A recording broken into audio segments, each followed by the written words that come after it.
Durante 15 Navidades, mi familia no me envió ni una sola felicitación, aunque vivíamos a 4 calles de distancia. El 24 de diciembre del año pasado, todos recibieron una carta de la propietaria del edificio donde vivían. Lo que ninguno sabía era que la firma al final de aquellas páginas era la mía. Me llamo Inmaculada Cuéllar Bermejo, aunque todos me conocieron siempre como Inma. Tengo 41 años, vivo en Salamanca, en el barrio de Garrido, y llevo más de 15 años caminando por las mismas calles de piedra que mi familia, sin que ninguno de ellos haya tenido la decencia de pararse a preguntarme cómo estaba. Aquella mañana del 24 de diciembre, mientras el frío cortante de Castilla entraba por las ventanas del edificio de la calle Maestro Ávila, mi madre marcó mi número por primera vez en casi un año. No llamaba para desearme feliz Navidad. Llamaba porque acababa de abrir un sobre con membrete de piedra Serena Gestión, SLU. Y necesitaba que yo, la hija invisible, la que según ellos nunca había prosperado, la que vivía de alquiler en un piso modesto, a 4 manzanas, le ayudara a localizar a la propietaria del edificio y detener lo que ella llamaba un abuso. Lo que mi madre no sabía, lo que ninguno de ellos sabía todavía, era que la administradora única de aquella sociedad, la mujer que había firmado cada una de esas cartas con tinta negra sobre papel oficial, era yo. Y la caja de madera que tenía sobre la mesa del salón, con 15 tarjetas navideñas escritas a lo largo de 15 años de soledad, estaba a punto de contar una historia que ninguno de ellos quería escuchar. Antes de seguir, necesito parar un segundo. Quiero daros las gracias por estar aquí escuchando esta historia. Si todavía seguís conmigo, hacedme un favor. Decidme en los comentarios desde dónde me escucháis. ¿Qué ciudad? ¿Qué provincia? Y si es tarde donde estáis, decídmelo también. Me gusta saber que no estoy sola contando esto en voz alta. Dadle a me gusta, si sentís lo mismo que yo sentí aquella mañana de diciembre. Cuando el teléfono sonó y la voz de mi madre pronunció mi nombre como si fuera un recurso de emergencia y no una hija. Suscribíos si queréis escuchar otra historia mañana. Aquí sube una cada día. Bienvenidos de nuevo a este espacio, donde contamos historias reales y serenas sobre familia, límites y dignidad. Si alguna vez habéis tenido que ganaros un sitio en vuestra propia mesa, esta historia es para vosotros. Ahora, dejadme llevaros al principio, dejadme llevaros atrás, 15 años atrás, a un diciembre distinto, pero con el mismo frío de Salamanca. Ese frío que se te mete en los huesos cuando el sol se esconde detrás de la Catedral Vieja y las calles del centro histórico se quedan en un silencio que solo conoce esta ciudad. Mi familia, vista desde fuera, parecía exactamente lo que cualquier vecino del barrio habría descrito como una familia de bien. Mi padre, Severino Cuéllar Herranz, tenía entonces 54 años y llevaba décadas siendo gerente de una tienda de materiales eléctricos cerca de la Plaza del Oeste. Era un hombre que hablaba constantemente de unión familiar, de que la sangre era lo primero, de que un Cuéllar nunca dejaba solo a otro Cuéllar. La gente lo respetaba. Los proveedores lo saludaban por su nombre en los bares de la calle Toro. Los vecinos lo veían como un hombre serio, trabajador, de los de antes. Lo que nadie veía era que Severino utilizaba el silencio como el arma más afilada que he conocido. No gritaba, no insultaba delante de otros. Simplemente dejaba de hablarte. Te borraba, como si nunca hubieras existido. Y cuando un padre te borra, el resto de la familia entiende el mensaje sin necesidad de instrucciones. Mi madre, Adoración Bermejo Marcos, tenía entonces 51 años. Era una mujer que todo el mundo describía como conciliadora, como la que siempre suavizaba las cosas, la que ponía paz. Pero la paz de mi madre consistía en no contradecir jamás a mi padre. Si Severino decidía que alguien estaba fuera, Adoración nunca decía que alguien estaba fuera. Simplemente dejaba de llamar, dejaba de enviar mensajes, dejaba pasar los cumpleaños, las navidades, las tardes de domingo, sin que de su boca saliera jamás la frase «estás excluida». Era mucho más elegante que eso. Decía que la cena iba a ser pequeña este año, que habían cambiado los planes, que se le había olvidado avisar. Y cuando pasaban los meses y nadie te buscaba, la ausencia de mi madre no parecía una decisión. Parecía un descuido. Pero los descuidos no duran 15 años. Mi hermano mayor, Óscar, era entonces un hombre de 30 años con una tienda de electrodomésticos que había abierto con dinero prestado y mucha confianza en sí mismo. Óscar siempre fue el hijo que brillaba, el que hablaba más alto, el que contaba historias en las sobremesas, el que traía regalos caros en Navidad, aunque después no pudiera pagar el alquiler. Vivía con su mujer, Lorena Nieto Durán, en uno de los apartamentos del edificio de la calle Maestro Ávila, pagando un alquiler ridículo gracias a los descuentos que don Anselmo Pedraz Martín, el antiguo propietario, le hacía a mi padre por amistad de décadas. Mi hermana pequeña, Maite, tenía entonces 22 años y estaba empezando a trabajar como coordinadora de eventos. Ocupaba otro apartamento del mismo edificio con su novio de entonces, Raúl Benavente Crespo. Y en el bajo vivía mi tía paterna, Celestina Cuellar Herranz, una mujer de 59 años, con una pensión modesta y una bondad que siempre me pareció demasiado callada para este mundo. Yo era la del medio, la que sacaba buenas notas sin que nadie las celebrara, la que no pedía regalos caros, la que se sentaba al final de la mesa y recogía los platos sin que se lo pidieran. Recuerdo una Navidad, debía de tener unos 25 años, en la que Óscar apareció con un televisor nuevo para los padres, y todos aplaudieron como si hubiera traído la estrella de Belén. Esa misma semana, yo había terminado de pagar mi última deuda estudiantil con mi propio sueldo, trabajando como analista junior en una cooperativa de crédito. No dije nada. No esperaba aplausos, pero tampoco esperaba que cuando mi madre repartiera los turnos para preparar la cena, me asignara siempre la cocina mientras Maite elegía la música, y Óscar se sentaba a ver la televisión nueva que él mismo había regalado. Yo no era la invitada, era la ayuda. En aquellos años, la tía Amparo Bermejo Galán, hermana de mi madre, era la única persona que parecía verme de verdad. Amparo tenía entonces 61 años y había trabajado toda su vida como contable en una empresa de construcción. Era una mujer menuda, de pelo blanco recogido con una pinza, que olía a café con leche y a papel de cuaderno. No era una mujer de grandes gestos, no gritaba, no se enfrentaba a mi padre en la mesa, pero hacía algo que nadie más hacía. Me miraba. Cuando yo recogía los platos, Amparo me seguía a la cocina y me preguntaba cómo estaba de verdad. No cómo estaba para que le dijera bien, cómo estaba de verdad. Y la primera Navidad en que mi padre decidió que yo ya no merecía un sitio en la mesa, Amparo cruzó 4 manzanas bajo la lluvia fina de diciembre y llamó a mi puerta con una caja de madera en las manos. Dentro había 15 tarjetas navideñas en blanco. 15. Una para cada año en que quizá me sintiese olvidada. Me dijo que podía escribir en cada tarjeta una cosa que hubiera construido durante ese año. No para enviársela a nadie, para no permitir que la ausencia de mi familia definiera mi vida. Esa caja es el objeto que he llevado conmigo durante 15 años. La madera se ha oscurecido con el tiempo, huele a cedro y a tinta seca. Las esquinas están gastadas de tantas veces que la he abierto en noches de diciembre, sola en mi salón de Garrido, mientras veía desde la esquina de mi calle las luces encendidas en las ventanas del edificio donde mi familia cenaba sin mí. Todo empezó a romperse el año en que la tienda de Óscar comenzó a hundirse. Los números no cuadraban, los proveedores reclamaban, los clientes iban a las grandes superficies. Óscar necesitaba dinero, mucho dinero, y lo necesitaba sin supervisión, sin explicaciones, sin que nadie le dijera cómo gastarlo. Vino a verme un martes por la tarde. Recuerdo que llovía, una lluvia fina y helada que convertía las calles de piedra del centro en espejos oscuros. Se sentó en mi sofá, se sirvió un café sin pedirlo y me dijo que necesitaba que le prestara la mayor parte de mis ahorros para salvar la tienda. No me pidió consejo, no me preguntó qué opinaba yo, que llevaba años analizando exactamente ese tipo de situaciones en la cooperativa. Me pidió dinero, así, sin más, como quien pide sal. Le dije que no podía darle una cantidad así sin revisar las cuentas primero. Me ofrecía sentarme con él, analizar los números, hablar con los acreedores, montar un plan de recuperación. Le dije que eso era exactamente lo que yo hacía en mi trabajo. Examinar financiaciones, evaluar capacidad de pago, encontrar soluciones viables. Óscar se levantó del sofá como si le hubiera insultado.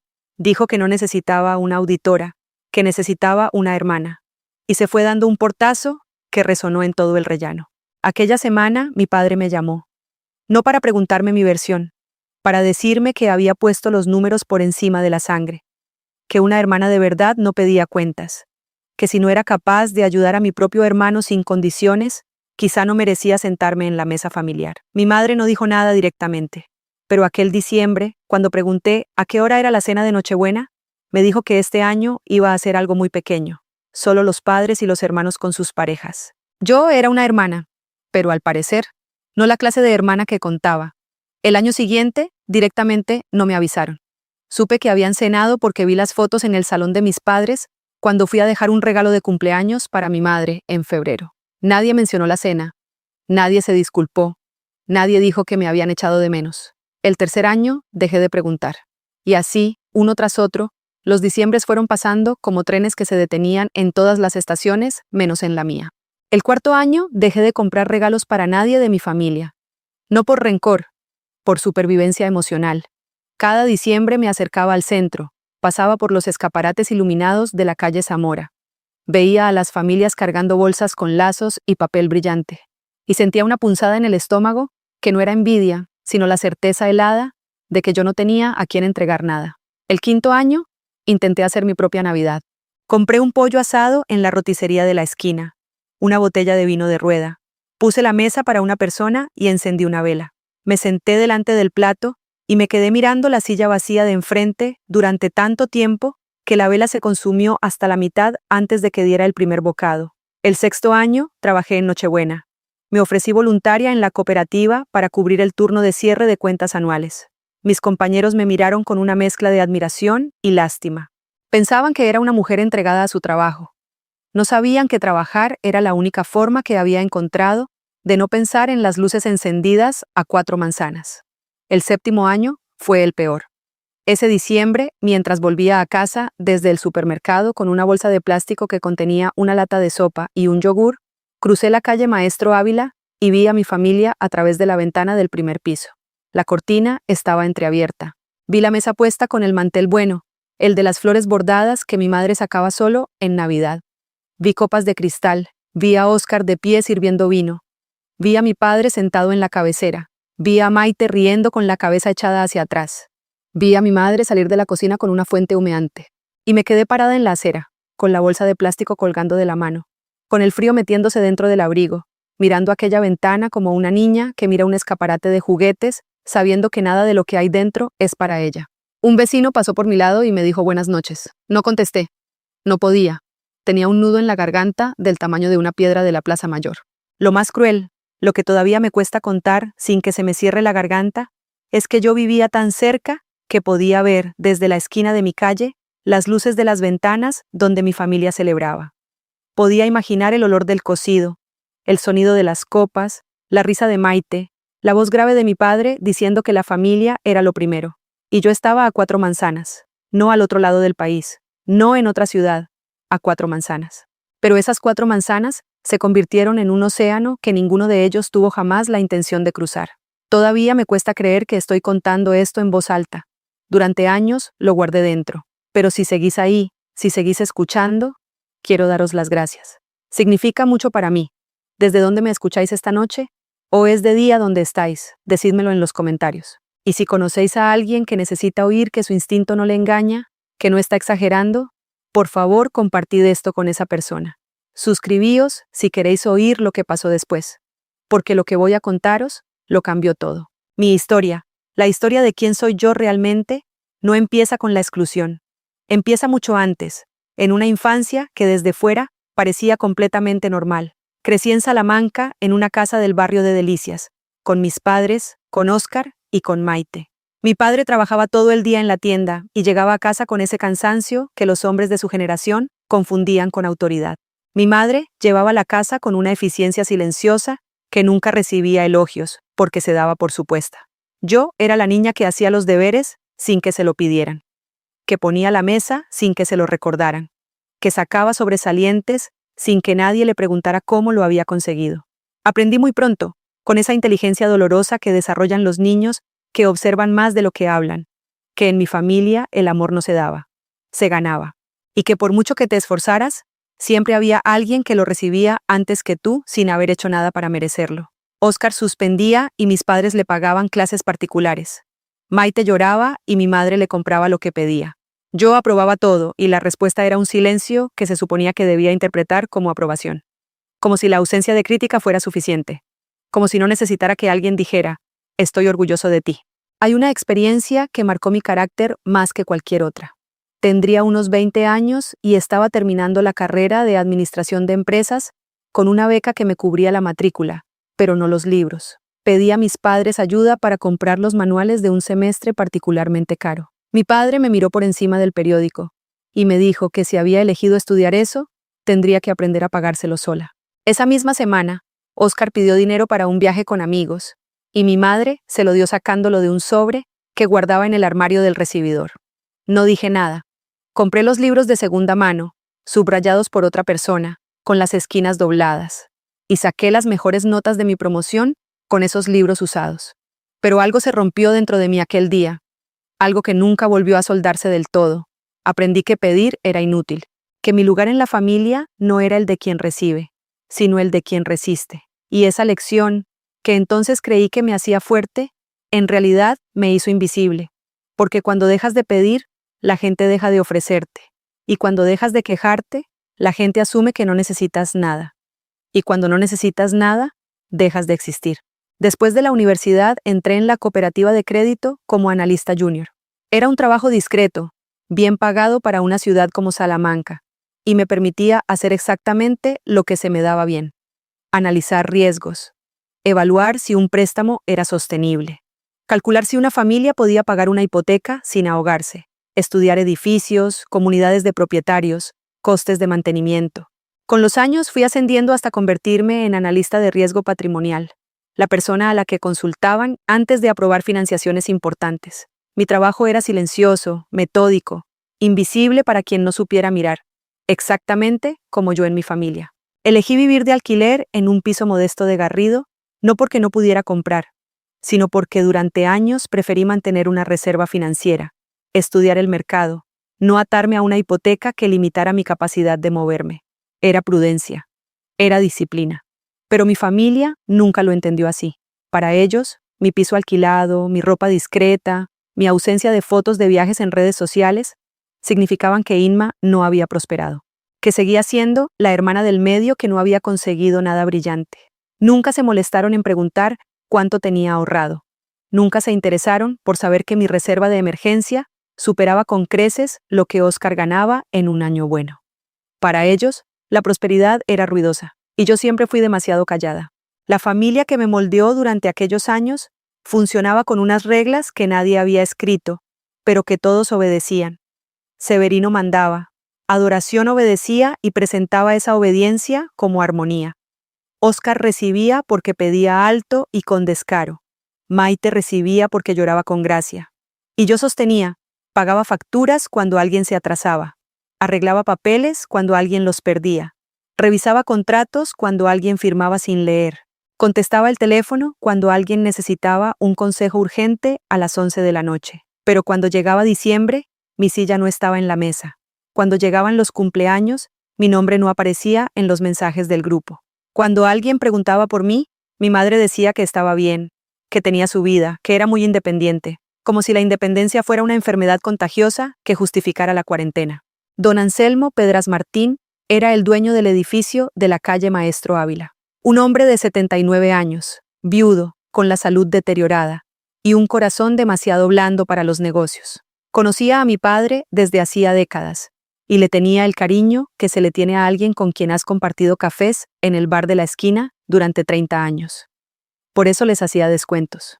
No descuentos pequeños, descuentos enormes. Mis padres pagaban un alquiler que no cubría ni la mitad de lo que costaba mantener el edificio. Óscar y Lorena pagaban aún menos. Maite y Raúl casi nada, y la tía Celestina, con su pensión modesta, pagaba una cantidad simbólica que don Anselmo jamás tuvo el corazón de subir. Esos descuentos no estaban en los contratos principales. Eran bonificaciones anuales registradas en anexos separados, con fecha de renovación y de posible terminación. Pero ninguno de ellos leyó nunca la letra pequeña. Ninguno se preocupó por entender que aquella generosidad tenía un plazo, que don Anselmo no viviría eternamente, que el edificio necesitaba reparaciones que nadie pagaba, que la fachada se agrietaba, que la instalación eléctrica era antigua, que el tejado necesitaba impermeabilización. La familia vivía en una burbuja de privilegio que confundían con derecho adquirido, y ninguno, absolutamente ninguno, se detuvo a pensar qué pasaría cuando esa burbuja estallara. Perdonad, necesito una pausa. Incluso ahora, tantos años después, todavía escuece. Pero sabéis lo que ayuda. Saber que estáis ahí, así que decidme, ¿desde dónde escucháis? ¿Cuál es vuestra ciudad? ¿Escucháis solos o hay alguien con vosotros? Dejadme un comentario. Y si esta historia os hace sentir algo, No olvidéis darle a me gusta. Eso me dice que siga compartiendo. Aquí hay una historia nueva cada día y os prometo que aún me quedan muchas por contar. Ahora dejadme volver a lo que pasó. Mientras mi familia celebraba sin mí, mientras los diciembres se sucedían y las luces de sus ventanas brillaban a 4 manzanas de mi soledad, yo hacía lo único que sabía hacer: construir, en silencio, sin testigos, sin aplausos. Cada año, en Nochebuena, abría la caja de madera que Amparo me había dado y escribía en una tarjeta. La primera decía: hoy aprendí que estar a 4 manzanas puede ser más lejos que estar en otro país. La segunda: este año terminé de pagar mi deuda estudiantil. Nadie lo sabe. La tercera: me han ascendido. He comprado un sofá nuevo. He cenado sola con una copa de vino y una película. No estoy triste, estoy aprendiendo a no estar triste. La cuarta: he montado una reserva de emergencia que me permite vivir un año sin trabajar. Nadie en mi familia tiene esto. Nadie en mi familia sabe que lo tengo. La quinta: la tía Celestina me escribió por Navidad, un mensaje corto. Solo decía: Feliz Navidad, Inma, te echo de menos. No le he contado que lloré durante 1 hora después de leerlo. Así, año tras año, las tarjetas se fueron llenando con la cronología silenciosa de una vida que mi familia creía insignificante. Amparo me enseñó algo durante aquellos años que no entendí hasta mucho después. Me dijo que comprar un edificio no significaba poseer a las personas que vivían dentro. Significaba responder por el tejado, las tuberías, los impuestos, los seguros, la seguridad y los contratos. Me lo dijo una tarde de octubre, sentadas en un banco cerca de la Plaza Mayor, mientras el sol de otoño calentaba las piedras doradas de Salamanca con esa luz que solo existe en esta ciudad. Yo no entendí por qué me hablaba de edificios. No tenía intención de comprar nada. Pero Amparo tenía la costumbre de plantar semillas que tardaban años en germinar. Y aquella semilla, aquella frase sobre tejados y responsabilidades, se quedó dentro de mí como una raíz esperando la primera lluvia. En la cooperativa yo examinaba financiaciones de edificios todos los días. Sabía leer un balance de comunidad de propietarios como quien lee una novela. Sabía calcular el coste de una impermeabilización, el precio de sustituir una instalación eléctrica antigua, el margen que necesitaba un alquiler para cubrir mantenimiento, impuestos y amortización. Sabía distinguir entre un inmueble que daba beneficios y uno que simplemente no daba pérdidas. Y poco a poco, sin darme cuenta, fui acumulando un conocimiento que algún día tendría un uso que entonces no podía imaginar. Completé un curso de gestión inmobiliaria. Estudié fiscalidad de sociedades patrimoniales. Leí sobre contratos de arrendamiento, sobre bonificaciones temporales, sobre actualizaciones de renta dentro de los límites legales. No lo hice pensando en mi familia. Lo hice porque era mi trabajo, porque era lo que se me daba bien. Porque en las noches de diciembre, cuando el silencio de mi piso se hacía demasiado grande, estudiar era la única forma de no pensar en las luces encendidas a 4 manzanas. Hubo noches, durante aquellos años, en las que me despertaba a las 3 de la madrugada, con el corazón acelerado y una pregunta clavada en el pecho como una astilla. La pregunta no era por qué mi familia me había excluido. Eso ya lo sabía. La pregunta era por qué yo seguía esperando que dejaran de hacerlo. Por qué cada diciembre, a pesar de todo, una parte de mí revisaba el teléfono con la esperanza secreta de encontrar un mensaje, una llamada perdida, cualquier señal de que alguien al otro lado de esas 4 manzanas se había acordado de que yo respiraba el mismo aire, caminaba por las mismas calles, veía la misma catedral recortada contra el cielo gris de Castilla. Amparo me dijo una vez que la esperanza residual era la parte más difícil de manejar, que podías acostumbrarte al dolor, pero nunca te acostumbrabas del todo a la esperanza que insistía en crecer entre las grietas, como esas hierbas que aparecen en los adoquines de la Plaza Mayor después de la lluvia. Me dijo que no luchara contra esa esperanza, que la dejara estar, que la usara como combustible para construir, no como excusa para esperar. Y eso hice. Cada diciembre dejaba que la esperanza asomara durante un momento.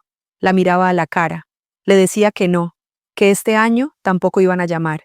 Y la guardaba de nuevo en el mismo cajón donde guardaba la caja de madera con las tarjetas. Y cada enero, cuando el frío de Salamanca empezaba a aflojar y las noches se acortaban medio minuto cada día, yo seguía adelante. Porque seguir adelante era lo único que sabía hacer. Hay algo que no he contado todavía y que necesito contar antes de seguir. Durante el 11º año de exclusión, Celestina me llamó una tarde de noviembre. Estaba llorando. Me dijo que tenía una factura del dentista que no podía pagar, que la pensión no le alcanzaba, que le daba vergüenza pedirle a Severino porque su hermano siempre la hacía sentir como una carga. Yo fui a su piso al día siguiente, revisé sus cuentas, pagué la factura y le organicé un presupuesto mensual para que no volviera a verse en esa situación. Le pedí que no le dijera a nadie que yo la había ayudado. No por orgullo, porque sabía que si mi padre se enteraba de que yo seguía conectada con Celestina, encontraría la manera de convertir ese gesto en una deuda o en una manipulación. Celestina cumplió su palabra, guardó el secreto durante años, y cada vez que la veía, me miraba con esos ojos oscuros que tenían la tristeza de quien sabe que la bondad y la cobardía pueden convivir en la misma familia sin anularse mutuamente. Y entonces, un lunes de enero, recibí una llamada que lo cambió todo.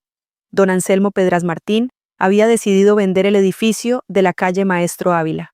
Su salud se había deteriorado, necesitaba liquidez para tratamientos y cuidados, y llevaba años perdiendo dinero con un inmueble cuyos alquileres no cubrían ni la mitad de los gastos reales. Había contactado con varios inversores, pero ninguno estaba dispuesto a mantener a todos los inquilinos con los mismos descuentos.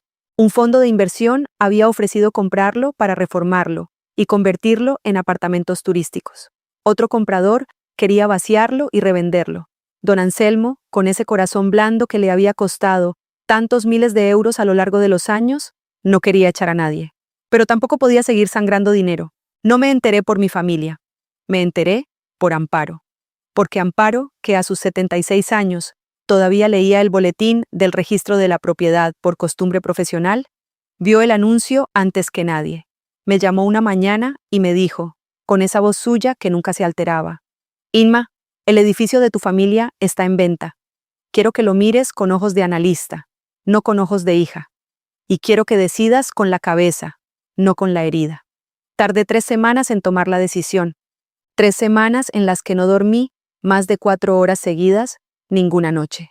3 semanas en las que caminé por las calles de Salamanca como una sonámbula, pasando por delante del edificio de la calle Maestro Ávila sin levantar la vista, sentándome en los bancos de la Plaza Mayor a las 7 de la mañana, cuando la ciudad todavía dormía y la piedra dorada empezaba a capturar los primeros rayos de un sol de invierno tan pálido que apenas calentaba. Hablé con Amparo todos los días. Le pregunté si estaba haciendo lo correcto.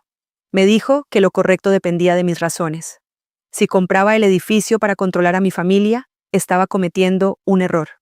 Si lo compraba porque era una buena inversión y porque podía evitar que un fondo los echara, estaba tomando una decisión profesional con consecuencias personales que debía asumir. Me preguntó si podía separar ambas cosas.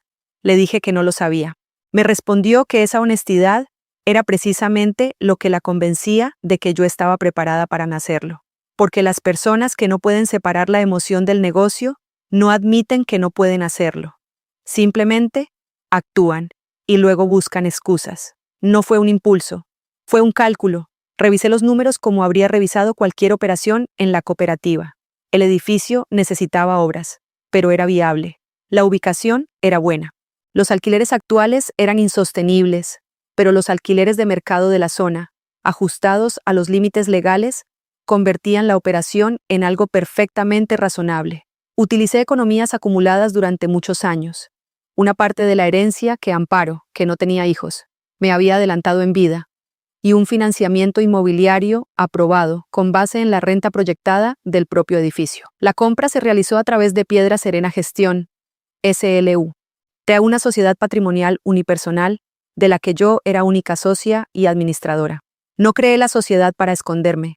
La creé por orientación fiscal y para separar los riesgos del inmueble de mi patrimonio personal. Exactamente como habría recomendado a cualquier cliente de la cooperativa. La administración de los contratos quedó en manos de Clara Salvatierra Núñez, una profesional de 50 años cuya empresa se encargaba de la gestión de alquileres, el mantenimiento y la comunicación con los inquilinos. Clara mantuvo la identidad de la propietaria dentro de los límites de la confidencialidad empresarial. No mintió a nadie, simplemente respondía que la propiedad pertenecía a la sociedad y que ella era la administradora delegada. Compré el edificio a principios de febrero, 11 meses antes de la Navidad, que iba a cambiarlo todo. Durante esos 11 meses no toqué ni un solo contrato. No subí ni un solo euro. No modifiqué ninguna condición. Lo que sí hice fue invertir en silencio. Sustituí parte de la instalación eléctrica que llevaba años siendo un peligro. Impermeabilicé el tejado que goteaba cada invierno sobre la escalera del cuarto piso. Corregí problemas de seguridad en la puerta principal y en el cuadro de contadores, gastos que don Anselmo no había podido afrontar durante años, y que mi familia nunca agradeció porque nunca supo quién los pagaba. También descubrí algo que confirmó lo que ya sospechaba. Los descuentos que don Anselmo concedía no formaban parte de los contratos principales. Eran bonificaciones anuales registradas en anexos separados, documentos firmados cada enero con fecha de terminación el 31 de marzo del año siguiente. Eso significaba que cada año esos descuentos debían renovarse activamente. Y significaba que el 31 de marzo del año siguiente a mi compra, esos anexos expirarían automáticamente si la nueva propietaria no los renovaba. Yo decidí honrar esas bonificaciones íntegramente hasta su fecha de vencimiento, a pesar de que el coste del financiamiento del edificio y las obras que había realizado hacían que esos descuentos fueran completamente insostenibles a largo plazo.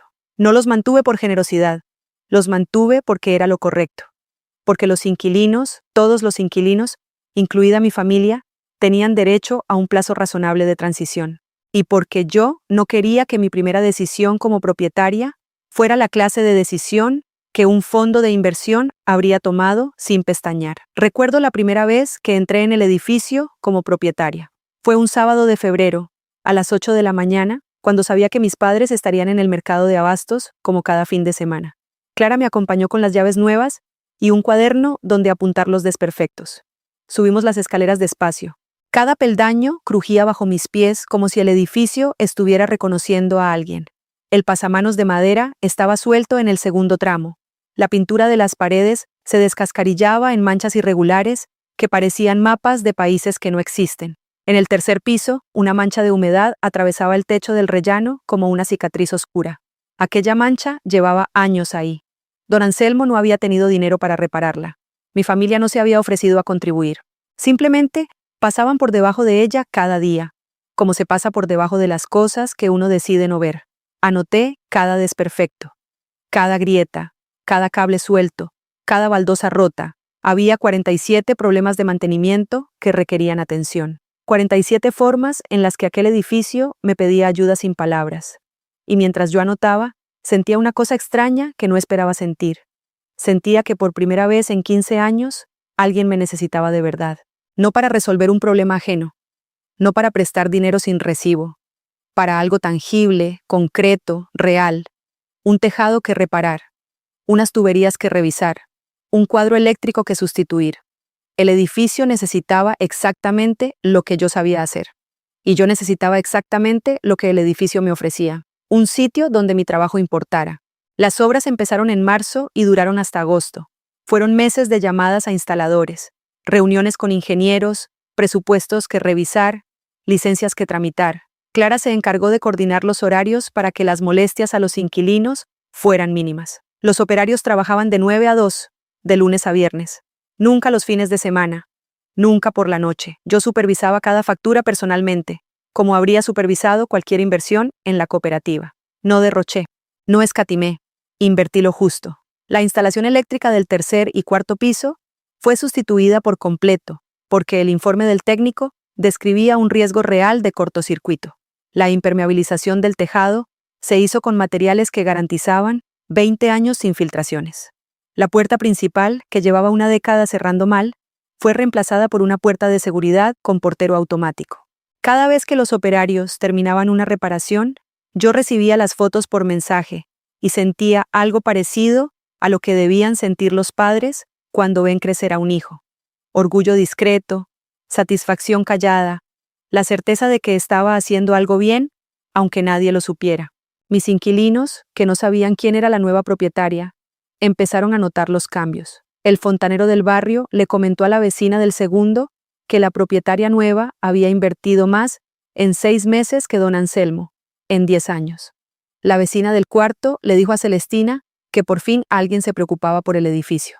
Celestina me lo contó un domingo por teléfono, con una voz que temblaba entre la alegría y la pena. La alegría de saber que yo estaba detrás, la pena de saber que nadie más en la familia se daba cuenta. Aquí necesito explicar algo importante, porque sé que hay gente escuchando que quizás se pregunte por qué no le dije nada a mi familia durante esos 11 meses. La respuesta es sencilla y dolorosa al mismo tiempo. No les dije nada porque ninguno de ellos me habló durante esos 11 meses. Ni un mensaje, ni una llamada, ni un café. Mi madre no me felicitó el cumpleaños en marzo. Mi padre no me escribió cuando murió un vecino del barrio al que yo también conocía. Oscar no me pidió consejo cuando tuvo un problema con el seguro de la tienda, aunque antes siempre recurría a mí para ese tipo de cosas. Maite no me invitó a su fiesta de aniversario en julio. 11 meses de silencio absoluto mientras yo pagaba sus reparaciones, cubría sus gastos de comunidad y sostenía el edificio donde vivían. No les dije nada porque no me dieron ni una sola ocasión para hacerlo. Y una parte de mí, una parte que todavía me avergüenza reconocer, quería ver cuánto tiempo podían pasar sin acordarse de que existía. Antes de contaros lo que pasó a continuación, necesito que entendáis una cosa. Llegué a ese 24 de diciembre, habiendo pasado la noche anterior, despierta, sentada en el sofá de mi salón, con la caja de madera sobre las rodillas y las 15 tarjetas extendidas sobre la mesa. Las leí todas, una por una, en orden.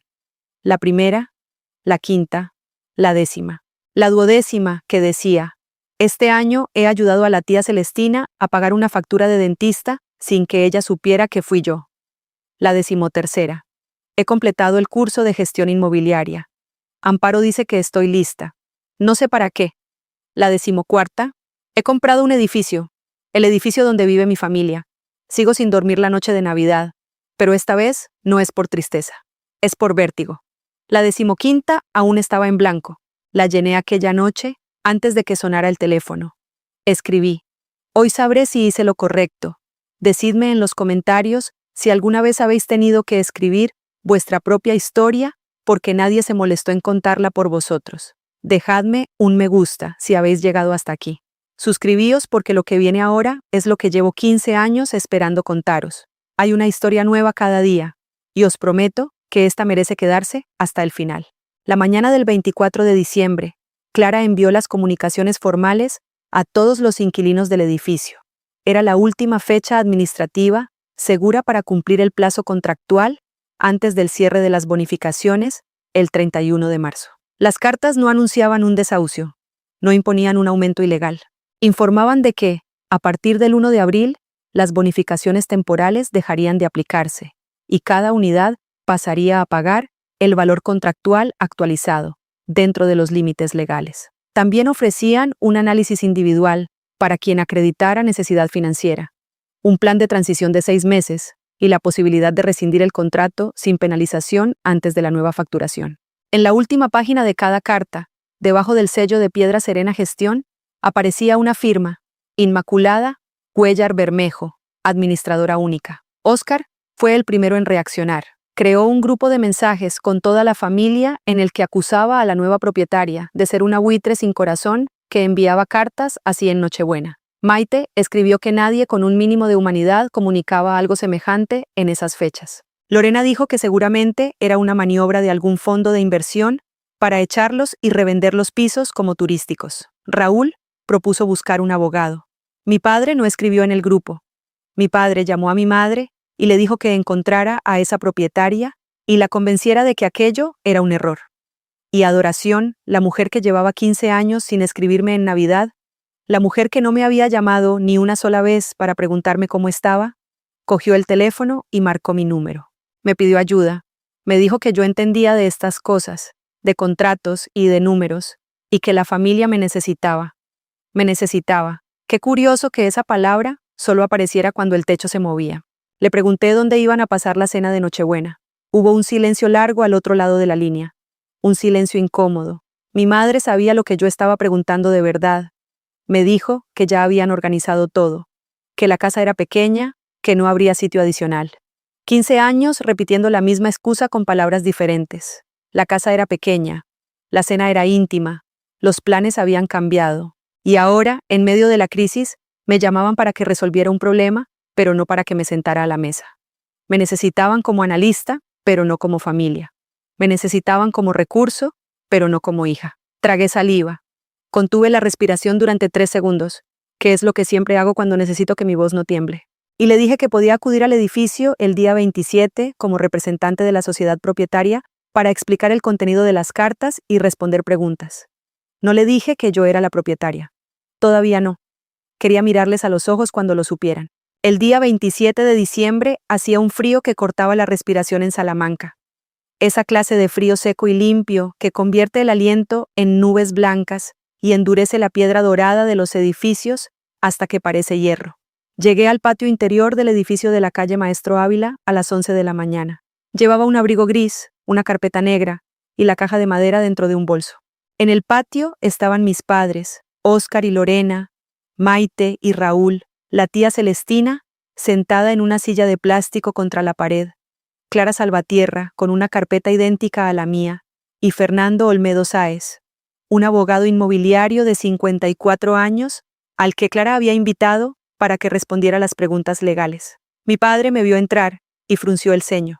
No entendía qué hacía yo allí. Mi madre me miró como si estuviera calculando si mi presencia complicaría las cosas. Óscar ni siquiera me saludó.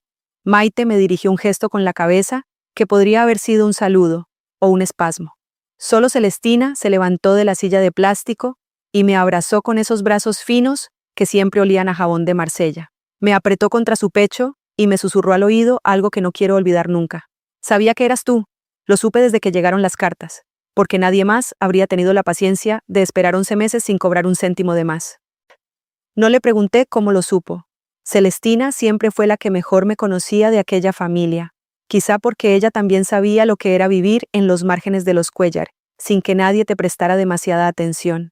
El patio interior del edificio era un rectángulo estrecho con baldosas de barro cocido, una pared encalada que se descascarillaba en las esquinas y una bombilla amarillenta que colgaba de un cable demasiado largo. Olía a humedad antigua y a lejía, ese olor que tienen los portales de los edificios viejos de Salamanca cuando alguien ha fregado por la mañana y el agua todavía no se ha secado del todo. Había una mesa plegable que alguien había bajado del trastero y 6 sillas de plástico dispuestas en semicírculo. Mi padre se sentó en la que quedaba más cerca de la puerta, como si necesitara tener una salida a mano. Mi madre se sentó a su lado, con las manos cruzadas sobre el regazo, y esa expresión que ponía siempre que anticipaba un conflicto. Una mezcla de preocupación aparente y cálculo real.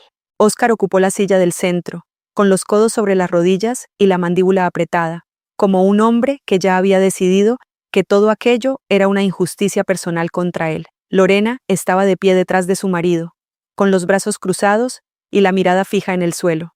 Maite se había sentado lo más lejos posible de todos, en una esquina cerca de la pared, con Raúl a su lado jugando con el teléfono móvil como si aquello no fuera con él. El frío del patio se colaba por las juntas de las baldosas y subía por los pies como una advertencia. Clara inició la reunión explicando el contenido de las cartas. Habló de los plazos, de las bonificaciones, de las opciones disponibles. Fernando confirmó que todo se ajustaba a la legalidad vigente. Óscar interrumpió 3 veces para decir que aquello era una vergüenza. Maite preguntó quién era la propietaria y por qué no estaba presente. Mi padre dijo que quería hablar directamente con la persona que les estaba haciendo esto. Entonces Clara me miró. Yo asentí. Y ella dijo: la propietaria y administradora única de Piedra Serena Gestión es Inmaculada Cuéllar Bermejo. Está sentada a mi derecha. El silencio que siguió a esas palabras fue el silencio más largo de mi vida. No el más triste, no el más doloroso. Ya había tenido 15 diciembres de silencios tristes. Este fue distinto. Este fue el silencio en el que mi familia por fin me vio. No como la hermana del medio, no como la analista útil, no como la hija que no había prosperado. Me vieron como lo que era, la mujer que había comprado el edificio donde vivían. Óscar fue el primero en hablar. Dijo que yo había comprado el edificio para vengarme, que había esperado 15 años para humillarlos, que era exactamente la clase de persona fría y calculadora que siempre había sido. Fernando, con la calma de quien ha visto demasiadas reuniones tensas, abrió su carpeta y presentó la cronología de la adquisición. Mostró la fecha de compra, los informes de inversión en reparaciones, los costes de impermeabilización del tejado, la sustitución eléctrica, las facturas de seguridad. Mostró los anexos de bonificación que ya tenían fecha de terminación antes de que yo comprara el edificio. Mostró que don Anselmo iba a vender de todas formas, que las bonificaciones se iban a terminar de todas formas, que el único motivo por el que no se habían terminado ya era porque yo había decidido mantenerlas 11 meses a mi costa. Clara sacó un documento adicional, un cálculo del valor total que la familia había dejado de pagar durante esos 11 meses, gracias a las bonificaciones que yo sostuve con mi dinero. La cifra era superior al coste de muchas de las celebraciones navideñas a las que jamás fui invitada. No dije esa frase en voz alta. No hacía falta. Los números hablaban solos. Pero no utilicé los números para humillarlos. No era eso lo que había venido a hacer. Les expliqué que mi decisión de comprar el edificio había evitado que un fondo de inversión adquiriera el inmueble e iniciara reformas incompatibles con la permanencia de varios inquilinos. Les expliqué que había mantenido las bonificaciones hasta su fecha natural de vencimiento, a pesar de que el financiamiento y las obras hacían esos descuentos insostenibles. Les expliqué que cada inquilino recibiría un trato individual, con opciones adaptadas a su situación. Y entonces dije algo que llevaba 15 años necesitando decir. Lo que no voy a seguir haciendo es subsidiar indefinidamente a personas que ni siquiera reconocen mi existencia en los días en que no necesitan dinero. Mi padre se puso de pie. Severino Cuéllar Herranz, el hombre que hablaba de unión familiar como si fuera un mandamiento, el hombre que me había borrado de la mesa navideña porque no quise darle mi dinero a mi hermano, sin hacer preguntas, se puso de pie y dijo una frase que grabé en mi memoria, con la precisión de quien ha pasado años analizando cada palabra que le dirigen. Dijo que unos padres no deberían tener que pagar un alquiler completo a una hija, como si el parentesco fuera un descuento automático, como si ser su hija significara que mi dinero era suyo por derecho divino. Entonces abrí el bolso y saqué la caja de madera. La puse sobre la mesa del patio, al lado de las carpetas y los documentos legales. Abrí la tapa, las 15 tarjetas estaban dentro, ordenadas por años, escritas con mi letra, con la tinta que se había ido destiñendo con el tiempo. Cogí la primera, la del primer año, y la leí en voz alta. Hoy aprendí que estar a 4 manzanas puede ser más lejos que estar en otro país. No leí las demás. No hacía falta. La primera bastaba, y entonces hice la pregunta que llevaba 15 años ardiendo dentro de mí. Les pregunté cómo era posible que durante 15 años hubieran sabido mi dirección cada vez que necesitaban documentos, préstamos, consejos o favores, pero hubieran fingido que vivía lejos cada vez que llegaba diciembre. Les pregunté cómo podían acordarse de mí todos los meses para pedir, pero no una sola vez durante 15 Navidades, para desearme paz. La pregunta quedó flotando en el aire frío del patio, como el aliento que se convertía en nube. Nadie respondió durante varios segundos. Celestina se tapó la cara con las manos. Maite miró al suelo. Lorena miró a Óscar como pidiéndole que dijera algo. Óscar no dijo nada. Y entonces mi madre habló. Adoración. Bermejo Marcos, la mujer conciliadora, la que nunca decía directamente que yo estaba excluida, la que dejaba pasar los diciembres como si fueran corrientes de agua que se llevaban mi nombre, sin que ella pudiera evitarlo, admitió la verdad. Dijo que mi padre había prohibido los convites porque quería que yo pidiera perdón por la negativa a financiar a Óscar. Que él había decidido que hasta que yo no me disculpara y no reconociera que había antepuesto los números a la familia, no merecía volver a la mesa. Y ella lo había aceptado. No por crueldad, dijo, por costumbre, porque era más fácil no luchar que enfrentarse a Severino. Porque cada año que pasaba, el silencio se hacía más grande y más difícil de romper, y al final simplemente dejó de intentarlo. Maite habló después. Confesó que nunca había estado completamente de acuerdo con la exclusión, pero se había acostumbrado al silencio porque contradecir a mi padre habría hecho las cenas incómodas. Dijo esas palabras exactas, incómodas. 15 años de mi ausencia habían sido el precio de su comodidad, y ni siquiera pareció darse cuenta de lo que estaba diciendo. Yo respiré, dejé que el aire frío de Salamanca entrara en mis pulmones y saliera convertido en niebla blanca. Y les dije que el confort de todos ellos se había pagado con mi ausencia, que cada cena tranquila sin mí tenía un precio, y ese precio era yo, y que ya no estaba dispuesta a seguir siendo la moneda invisible con la que mi familia compraba su paz. Entonces expuse las condiciones. Para la tía Celestina, un descuento permanente en su alquiler, porque tenía renta limitada y porque era la única persona de aquella familia que no había participado en la humillación. Celestina, que llevaba años enviándome mensajes discretos que nunca se atrevió a convertir en una defensa abierta, se levantó de la silla y me abrazó con tanta fuerza que sentí sus huesos a través del abrigo. Para mis padres, un contrato adaptado a sus pensiones, con condiciones razonables, siempre que aceptaran transparencia y pago regular. No les regalaba nada, pero tampoco los echaba. Les ofrecía lo que ellos nunca me habían ofrecido a mí. Un sitio con condiciones claras. Para Óscar y Lorena y para Maite y Raúl, el valor contractual actualizado dentro de los límites legales. Con sus ingresos, podían permitírselo. Y si no querían, podían buscar otra vivienda. No era una venganza, era una consecuencia. Óscar se levantó de la silla y me señaló con el dedo. Dijo que no iba a pagar un alquiler completo a su propia hermana, que antes dormía debajo de un puente. Lorena le cogió del brazo y le dijo que se callara. Fue la primera vez en mi vida que vi a alguien decirle a Óscar que se callara. Maite no dijo nada durante un rato largo. Luego me miró y me preguntó si podíamos hablar a solas después de la reunión. Le dije que sí. Fernando recogió los documentos. Clara cerró las carpetas. Y yo recogí la caja de madera, la cerré y la metí de nuevo en el bolso. La reunión había terminado, pero la historia apenas empezaba. Las semanas que siguieron fueron las más difíciles de mi vida. Y eso que mi vida no ha sido precisamente fácil. Óscar no me dirigió la palabra. Creó una narrativa en la que yo era la hermana despiadada que había comprado el edificio para controlar a la familia. Lo contaba en el bar, lo escribía en mensajes. Llamaba a primos lejanos que apenas recordaban mi nombre para contarles su versión. No mencionaba los 15 años de exclusión. No mencionaba que yo había mantenido las bonificaciones 11 meses a mi costa. No mencionaba las reparaciones que había pagado. Solo contaba que su hermana era la nueva casera y que les quería cobrar un alquiler justo.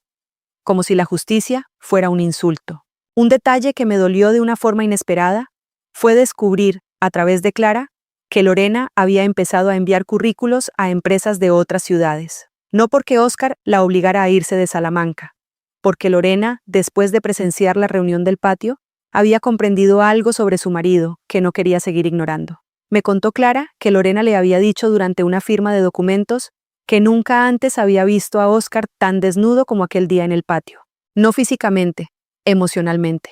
Que cuando Fernando presentó los números y quedó claro que yo había pagado reparaciones durante 11 meses sin pedir nada a cambio, Óscar no fue capaz de pronunciar la palabra gracias.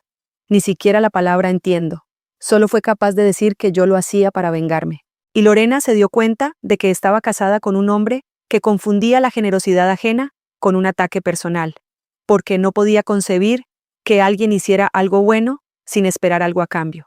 Eso me dolió, porque vi en los ojos de Lorena algo que reconocía. Vi a una mujer que empezaba a entender que el amor que había elegido tenía grietas que no se podían reparar con paciencia. Igual que la mancha de humedad del tercer piso, no se arreglaba pintando encima. Maite vino a verme una tarde de enero. Llovía, esa lluvia fina y persistente que convierte las calles de Salamanca en ríos diminutos entre los adoquines. Se sentó en mi sofá, el mismo sofá donde Óscar se había sentado 15 años antes para pedirme dinero. Pero Maite no venía a pedir. Venía a decirme que lo sentía, no con esas palabras exactas, porque Maite nunca ha sido de grandes declaraciones. Vino a decirme que había estado pensando mucho y que se daba cuenta de que su silencio no había sido neutralidad, había sido complicidad, que cada Navidad en la que no me invitaron, ella tuvo la oportunidad de decir algo, y no lo hizo, y que eso la convertía en parte del problema, no en espectadora inocente.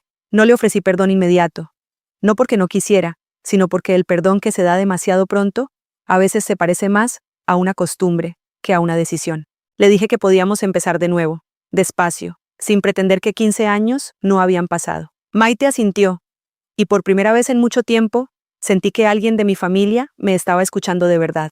Las semanas que siguieron a la reunión del patio fueron un terremoto lento, un terremoto que no sacudía las paredes, sino las relaciones, que no rompía cristales, sino silencios, que no derribaba techos, sino mentiras que llevaban 15 años manteniéndose en pie, solo porque nadie había tenido el valor de empujarlas. Hubo llamadas de teléfono que no contesté, mensajes que leí y no respondí. Un intento de mi padre de enviarme una carta formal a través de un abogado que conocía del barrio. Un hombre que al revisar los contratos le dijo a Severino que su hija tenía razón en todo y que debería estar agradecido en lugar de enfadado. Esa conversación, que me contó Clara semanas después, debió de ser un golpe terrible para el orgullo de mi padre. Un desconocido le estaba diciendo que la hija a la que había borrado durante 15 años había actuado con más decencia que él en toda su vida. Óscar intentó organizar a los demás inquilinos del edificio contra mí. Fue puerta por puerta, explicando que la nueva propietaria era una aprovechada que quería subir los alquileres para enriquecerse. Lo que no sabía era que los demás inquilinos, los que no eran familia, habían recibido las mismas cartas y habían visto que las condiciones eran razonables, que se ofrecían planes de transición, que las bonificaciones se habían mantenido más tiempo del necesario. La vecina del segundo piso, una profesora jubilada que llevaba 30 años en el edificio, le dijo a Óscar que era la primera vez que un propietario le ofrecía un análisis individual de su situación financiera antes de actualizar el alquiler. Le preguntó dónde había visto eso antes. Óscar no supo qué responder. Se fue refunfuñando, como un hombre que descubre que la indignación que sentía no encontraba eco en ningún sitio fuera de su propia cabeza. Hubo una noche, a principios de febrero, en la que no pude dormir. Me levanté a las 2 de la madrugada. Me hice una taza de tila con miel y me senté junto a la ventana del salón.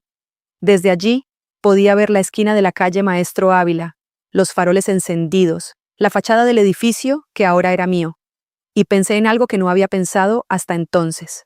Pensé en lo que habría pasado si no hubiera comprado el edificio. El fondo de inversión lo habría adquirido. Habrían iniciado reformas. Habrían convertido los pisos en apartamentos turísticos o los habrían vendido a precio de mercado. Mi familia habría sido desahuciada en un plazo de meses. Celestina habría perdido su hogar. Mis padres habrían tenido que buscar un alquiler a precio completo con sus pensiones. Y nadie, absolutamente nadie, habría tenido la paciencia ni la voluntad de ofrecerles un plan de transición. El fondo no les habría dado 6 meses. No les habría ofrecido un análisis individual. No les habría mantenido las bonificaciones un día más allá de la fecha de vencimiento. La ironía era tan grande que casi me hizo reír en la oscuridad del salón. La persona que los había salvado del peor escenario posible era la misma persona a la que habían decidido borrar. Óscar se mudó 3 meses después. No quiso pagar. No quiso negociar. No quiso sentarse conmigo para hablar. Se fue diciendo que prefería alquilar a un desconocido antes que dar dinero a su propia hermana. Lorena, sorprendentemente, vino a despedirse de mí el día de la mudanza. Me dijo que lamentaba todo lo ocurrido y que ojalá las cosas hubieran sido diferentes. Le dije que yo también lo lamentaba. No mentía. Quiero hablaros de una conversación que tuve con Amparo unas semanas después de que Óscar se mudara. Fui a verla a su piso, un apartamento pequeño y luminoso cerca de la calle Libreros, lleno de libros contables antiguos y macetas con plantas que siempre parecían a punto de morirse, pero nunca morían del todo. Le conté lo que había pasado. Le conté la reunión, la reacción de Óscar, la confesión de mi madre, la mirada de mi padre, el abrazo de Celestina. Amparo me escuchó sin interrumpir, con esa paciencia infinita que solo tienen las personas que han pasado décadas sumando columnas de números, y saben que hay que esperar al total para opinar. Cuando terminé, se levantó de la silla, fue a la cocina y volvió con 2 tazas de café. Se sentó, dio un sorbo largo y me dijo algo que no olvidaré mientras viva.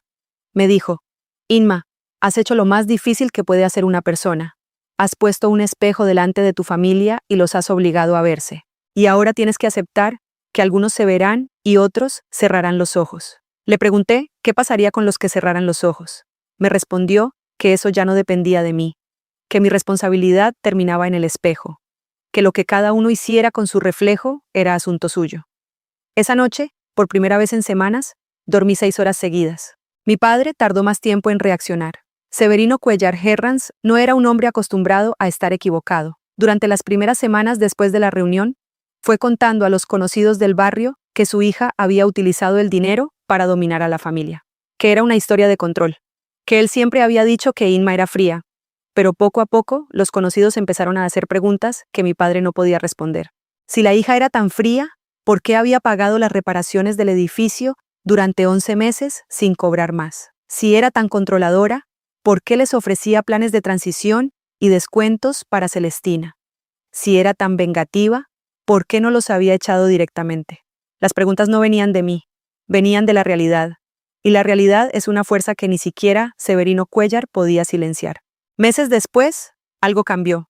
No fue un gran gesto, no fue una escena de película, fue algo mucho más pequeño y mucho más real. Mi padre bajó a la portería del edificio un jueves por la mañana y encontró a un técnico revisando la caldera comunitaria. Le preguntó quién había enviado al técnico. El técnico le dijo que la propietaria había contratado una revisión completa del sistema de calefacción, porque el invierno había sido especialmente duro, y quería asegurarse de que todos los pisos tuvieran agua caliente suficiente. Mi padre subió a casa sin decir nada, pero esa noche, por primera vez en 15 años, le dijo a mi madre que quizá deberían invitar a Inma a tomar un café. En los meses que siguieron, la relación con Maite se fue construyendo con la lentitud y el cuidado de alguien que repara una pieza de cerámica rota. Nos veíamos cada 2 semanas, primero en cafeterías del centro, lugares neutrales donde ninguna de las dos se sentía en territorio ajeno. Tomábamos café y hablábamos de cosas pequeñas. El trabajo, el tiempo, una película. No hablábamos de la familia. No al principio. Fue como si las dos supiéramos que la familia era una habitación cerrada a la que no podíamos entrar hasta que el aire de fuera nos hubiera limpiado lo suficiente. Un día, en abril, sentadas en una terraza cerca de la clerecía, mientras el sol de primavera calentaba las piedras y los estudiantes cruzaban la calle con carpetas bajo el brazo, Maite me preguntó algo que no esperaba. Me preguntó qué había escrito en la tarjeta del año en que se casó. Me quedé mirándola sin saber qué decir. Ella no sabía de las tarjetas hasta la reunión del patio. No sabía que existían hasta que yo las puse sobre la mesa. Y ahora quería saber qué había escrito el año de su boda. Una boda a la que no me invitaron, porque Severino dijo que mi presencia haría sentir incómodo a Óscar. Le dije la verdad. En la tarjeta de aquel año había escrito: mi hermana se ha casado. He visto las fotos en el salón de mis padres 3 meses después. Lleva un vestido blanco con encaje. Está guapa. Me habría gustado decírselo. Maite se tapó la cara con las manos y lloró durante 5 minutos sin parar. No la consolé, no porque no quisiera, porque necesitaba que sintiera ese peso. Necesitaba que supiera lo que pesaban 15 años de ausencias acumuladas. Cuando dejó de llorar, me cogió la mano y me dijo que sentía no haber sido más valiente. Le dije que la valentía no siempre es un momento grande. A veces, la valentía es una cafetería, un martes por la tarde, pidiendo un café y preguntando por una tarjeta. Celestina, mientras tanto, florecía. Con el descuento permanente que le había ofrecido, su pensión por fin le alcanzaba para vivir sin angustia. Empezó a salir más. Iba al centro cívico del barrio a clases de pintura. Se apuntó a un grupo de lectura en la biblioteca pública. Un domingo me invitó a comer a su casa y preparó un cocido que olía a toda mi infancia, a los domingos buenos, a los momentos en que la familia funcionaba como se supone que debe funcionar una familia. Mientras comíamos, me dijo algo que me revolvió por dentro. Me dijo que durante años se había sentido culpable por no enfrentarse a Severino, que sabía que lo que le hacían a su sobrina estaba mal, pero que tenía miedo de que si protestaba, su hermano la echara también a ella, que vivía en aquel piso gracias a la bondad de don Anselmo, y que no se atrevía a arriesgar su techo por una pelea que no estaba segura de poder ganar. Le dije que la entendía, y lo decía de verdad, porque el miedo a quedarse sin techo era algo que yo conocía íntimamente. No porque lo hubiera vivido, sino porque durante 15 años mi trabajo había consistido en calcular exactamente cuántas familias estaban a una factura de distancia de perderlo todo. Mi madre me escribió un mensaje la víspera de la Navidad siguiente. No pedía nada, no mencionaba el alquiler, no mencionaba el edificio, no mencionaba el dinero. Solo decía: Inma, este año nos gustaría que vinieras a cenar en Nochebuena, si quieres. Leí el mensaje 3 veces, la primera con desconfianza, la segunda con algo parecido a la esperanza, la tercera con la pregunta que necesitaba hacer antes de aceptar. Le respondí: mamá, si mañana vendiera el edificio, el convite seguiría en pie. Tardó casi 1 hora en contestar, 1 hora larga en la que imaginé todas las conversaciones que estarían teniendo al otro lado del teléfono. Finalmente escribió: sí, solo eso, sí. 3 letras que pesaban más que 15 años de silencio. No acepté automáticamente. No corrí a abrazarla. No fingí que todo estaba bien. Le dije que iría, pero solo 1 hora, que necesitaba ir despacio, que la confianza no se reconstruye con una cena. Se reconstruye con tiempo, con coherencia y con la voluntad de estar presente cuando nadie te necesita para nada. Fui a la cena con la caja de madera. La llevé como quien lleva un escudo y una ofrenda al mismo tiempo. Me senté en la mesa donde durante 15 años mi silla no había existido. Celestina me cogió la mano debajo del mantel y no la soltó durante toda la hora. Maite me sirvió vino sin que se lo pidiera. Mi madre me preguntó si quería más sopa, con esa voz que usaba cuando intentaba que las cosas parecieran normales, aunque nada lo fuera. Mi padre no habló mucho, pero me miró, y en esa mirada había algo que no supe identificar hasta mucho después. No era arrepentimiento exactamente, era reconocimiento. El reconocimiento tardío de que la hija que había borrado, durante 15 años, era la única que había sostenido el techo sobre sus cabezas. Antes de irme, saqué la caja. La puse sobre la mesa, entre los platos de postre y las copas de cava. Abrí la tapa y saqué una tarjeta nueva, la 16ª, la que había escrito aquella misma mañana, antes de salir de casa. La leí en voz alta, con la voz firme y los ojos húmedos. Decía: comprar el edificio no me devolvió 15 navidades, pero me enseñó que no tengo que seguir pagando para permanecer cerca de personas que me eligieron mantener lejos. La mesa se quedó en silencio, el silencio de Salamanca en la noche de Navidad, cuando el frío se posa sobre las piedras doradas y todo parece detenerse. Celestina apretó mi mano con más fuerza. Maite se secó los ojos con una servilleta. Mi madre bajó la mirada al plato. Mi padre tragó saliva y asintió una sola vez, despacio, como si estuviera aceptando algo que le costaba más que cualquier factura. Me levanté después de exactamente una hora. Recogí la caja, me puse el abrigo gris, y antes de salir, me detuve en la puerta y miré la mesa donde mi silla había vuelto a aparecer después de 15 años. No era la misma mesa, no era la misma familia, y yo no era la misma Inma. La niña que recogía platos sin que se lo pidieran, se había convertido en una mujer que sostenía tejados sin que se lo agradecieran. Y esa mujer había aprendido, después de 15 inviernos sola, que la dignidad no es ruidosa. La dignidad es una caja de madera con 15 tarjetas escritas en la soledad de un piso de Garrido. La dignidad es comprar un edificio no para vengarte, sino para dejar de encogerte. La dignidad es preguntar si el convite seguiría en pie aunque vendieras el techo. Y la dignidad es salir por la puerta después de una hora, con la cabeza alta y los ojos húmedos, sabiendo que volver es una elección y no una deuda.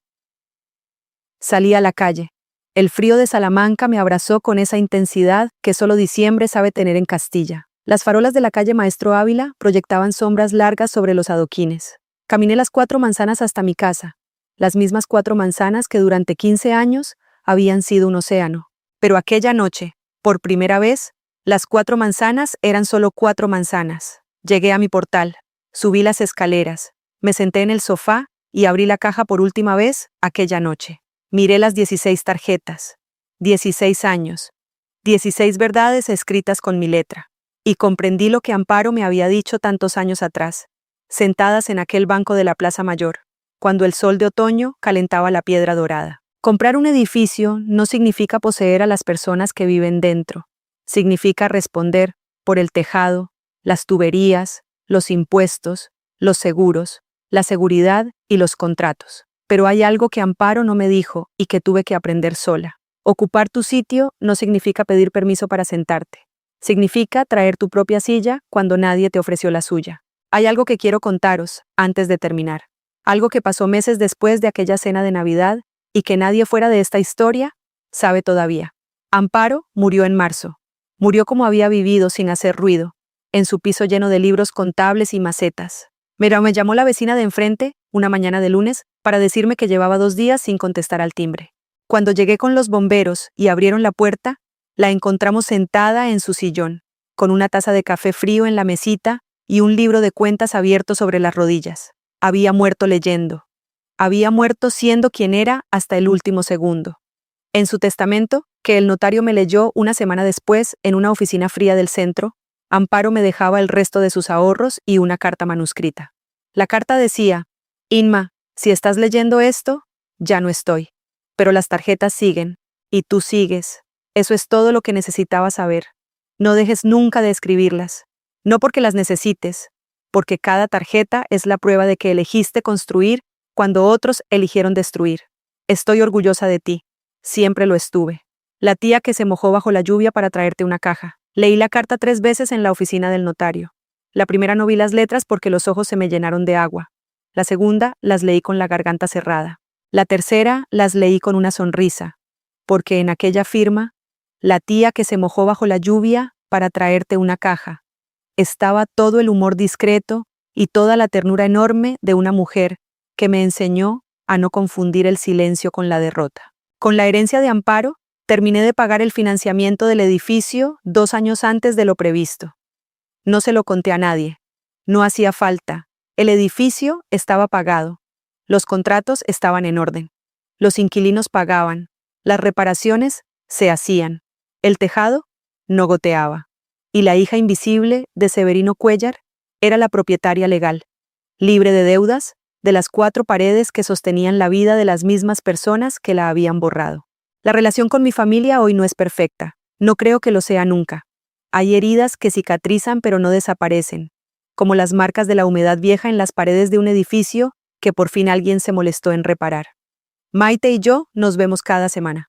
Hemos construido algo que no existía antes de la reunión del patio.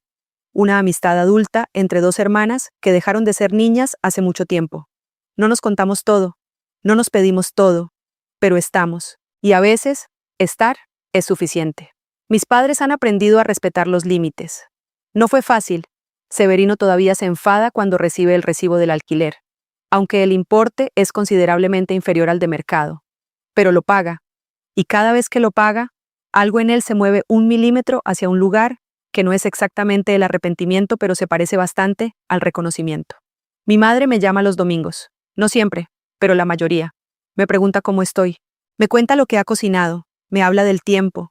Son conversaciones pequeñas, intrascendentes, casi vacías, pero son conversaciones. Y después de 15 años de silencio absoluto, el sonido de la voz de mi madre un domingo por la mañana, hablándome del precio de los tomates, es lo más parecido a la paz que he conocido. De Oscar no sé mucho.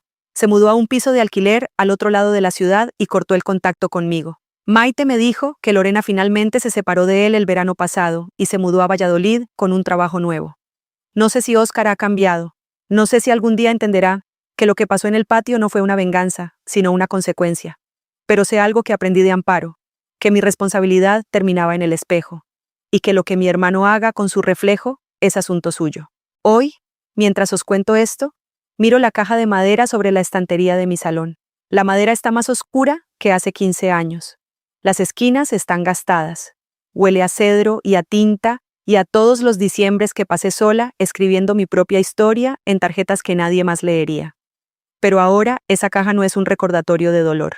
Es la prueba de que construí algo cuando nadie miraba, de que crecí cuando nadie contaba, de que me mantuve en pie cuando el suelo que pisaba era solo mío. Si habéis llegado hasta aquí conmigo, quiero que sepáis que me habéis hecho un regalo. El regalo de ser escuchada. Ahora quiero pediros una última cosa. Si de verdad habéis escuchado, si de verdad habéis llegado hasta el final, dejadme un comentario con la palabra presencia. Solo quienes escucharon de verdad entenderán por qué importa esa palabra. Porque eso fue lo que mi familia me negó durante 15 años. Presencia. No dinero, no regalos, no grandes gestos. Presencia. La sencilla presencia de saber que alguien piensa en ti cuando no necesita nada de ti. Y por favor suscribíos, si no lo habéis hecho. Aquí sube una historia nueva cada día, y quizá la de mañana sea la vuestra. O quizá sea la que ayude a alguien a quien queréis. ¿Desde dónde me escucháis? ¿Qué hora es? Quiero saberlo. Cuidaos los unos a los otros ahí fuera. Y recordad algo que tardé 41 años en aprender. Tu sitio no se mendiga.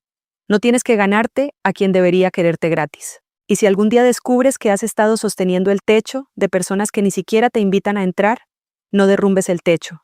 Ocupa tu sitio, trae tu propia silla, y que el silencio de quienes te olvidaron sea la medida exacta de lo lejos que has llegado sin ellos. Esa es mi historia. Una caja de madera, 15 tarjetas, 4 manzanas y una silla que nadie me ofreció y que decidí ocupar yo sola.